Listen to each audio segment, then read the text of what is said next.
Come on, Blue. Out you come. Check this one out. 11th month, 1978. What a little beauty. I've just been for a test drive. The customer's coming to pick this one up. We've done various things to this visit and in previous visits. We kind of just finished off. The customer's done the 5-speed himself. He's done a great job. We've just had a few things to do on the rear axle and the custom handbrake. It's all custom. We'll go and have a look at that in a minute. What is this thing? We'll have a look under the bonnet. So we've got a 2F. She's all original engine and what have you, but I want to show you underneath because this one's got the it's got a Holly, but it's got the self-learning EFI in there, which is pretty cool. It's pretty nice to drive too for the old 2F, really enjoyable. The only other changes underneath the bonnet, it's double locked. So he's got the compressor here and that runs his lockers. On a previous visit, we've done the disc brake upgrade on this. I mention it a lot. It's got the 80 series booster upgrade. I say that a lot, but there's actually the reason for the 80 series upgrade is you can't purchase the 47 one or the later disc brake 40 series booster anymore. It's not available. You can re-kit them if you want to do. You can rebuild them. A lot of man hours, a lot of mucking around. Where the 80 series booster has a bigger capacity. It's double diaphragmed. So it's designed for an 80 series with disc front and disc brake. So it pulls these up on a dime. I've had it in mind for a few years. I use a trailer to tow and it really does work better than the 47 one. So we don't muck around with rebuilding up the old ones now unless requested otherwise. So that's all going under the bonnet. Up the front we've got a headlight upgrade.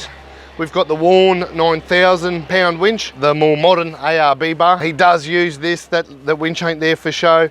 I posted a photo of this one and I've got a few people say, oh, I've seen this one at the Glass House Mountains and stuff like that. So she's a cool little rig. What we will do is go and have a look at some of the stuff we've done inside and also what's going on with the interior. This is, it's pretty neat in here. It's got the fiberglass replacement doors going on. They just bolt straight on. You purchase them, you paint them, they're ready to go. But it's had the custom door cards made to match the custom seat. The seats are Falcon XR6, but these ones have been all reupholstered for a four-wheel drive, hence the little four-wheel drive symbol and new padding inside. So they're now a brand new seat. It's a lot of people upgrade seats with old seats, and it's, you know, sort of defeats the purpose. So these are brand new. Interior. Not much on the dash. He's got his switches for the lockers, the ARB there. This is a shorty, so a soft top, so you remember there's no point having a stereo in here. He just wheels it and has fun, and there's no point with the overhead console. So he's got the Uniden in where the stereo would be, and that's all he really needs. Inclimeter on the dash. The handbrake cable. So this one came to us to finish the 5-speed, and being a shorty with the handbrake positioned underneath the dash here, in its day it finished at the transfer, so we've had to come up with a solution.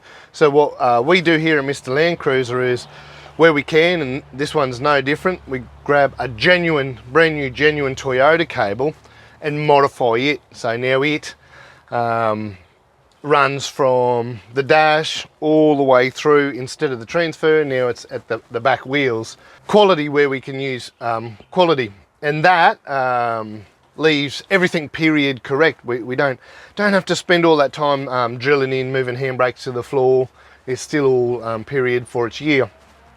You notice there's no floor cards, there's no matting on the floor here. She's a bit rough looking, but there's no rust.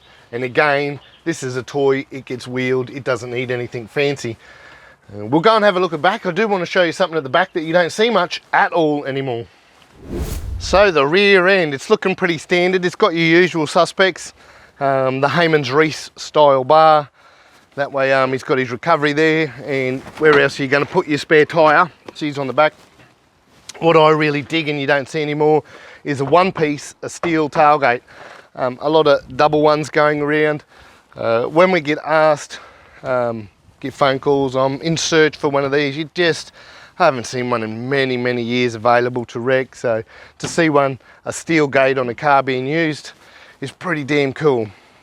Inside here, they're not set up yet. There's some rear seats, dummy mocked up in there. So next time we see this, we'll probably be doing it ourselves, is setting up rear seats. So to turn the 2-seater into a 4-seater, all forward facing, all legit.